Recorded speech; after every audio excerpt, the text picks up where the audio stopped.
যখন সোনার দাম ছিল মাত্র 20 টাকা।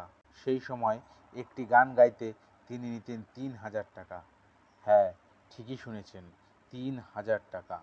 তিনি গান গেয়ে হয়ে উঠেছিলেন ভারতের প্রথম সুপারস্টার গায়িকা এবং তার সাথে হয়েছিলেন কোটিপতিও। এই কোটিপতি গানের রানীকেও একদিন সর্বশান্ত হতে হয়েছিল। জানেন তিনি কে ছিলেন এবং কেনই বা তাকে সর্বশান্ত হতে হয়েছিল? চলুন তবে শুরু করা যাক। কে ছিলেন এই সুপারস্টার গায়িকা?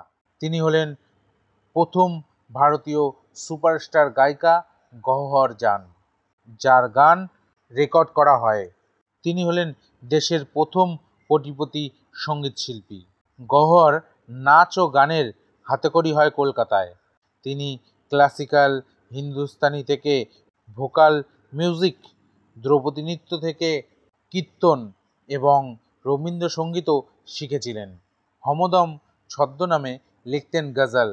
1887 সালে দ্বারভাঙা রাজ্যের দরবারে প্রথমবার আত্মপ্রকাশ হয় তার।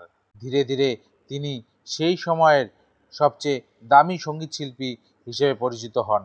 যখন বাজারে সোনার ভরি মাত্র 20 টাকা, তখন তিনি একটি গান গাইতে পারিশ্রমিক নিতেন 3000 টাকা। 1920 সালে 78 আরপিএমে প্রথম গওহরের গান রেকর্ড করা হয়।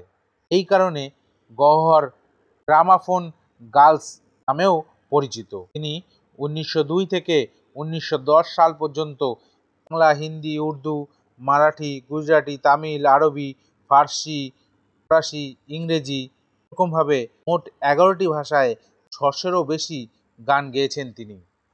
এই গান গেয়ে তিনি হয়ে উঠেছিলেন কোটিপতি। কিন্তু এই কোটিপতি গানের রানীকেও একদিন সর্বশান্ত হতে হয়েছিল। তার প্রাক্তন স্বামী তাকে ঠকিয়ে তার সব সম্পত্তি আত্মসাৎ করে। ফলে মামলা মোকদ্দমায় সর্বশান্ত হয়। একদিন কলকাতার চিৎপুরের বাড়িটিও ছাড়তে হয়েছিল তাকে। এই কষ্ট তার নিজের লেখা ও তার গানে বেজে উঠেছিল তার কণ্ঠে। শেষমেশ 1928 সালে কলকাতা ছেড়ে মহীশূরে চলে যান। সেখানে গিয়ে তিনি মাত্র 1.5 বছর বেঁচেছিলেন। 1930 সালে 17 জানুয়ারি মাত্র 57 বছর বয়সে তিনি মারা যান। নমস্কার বন্ধুরা, আজ তবে এখানেই শেষ করলাম। যদি আমাদের এই ভিডিও আপনাদের ভালো লেগে থাকে তাহলে অবশ্যই লাইক, শেয়ার অ্যান্ড সাবস্ক্রাইব করতে ভুলবেন না। ধন্যবাদ।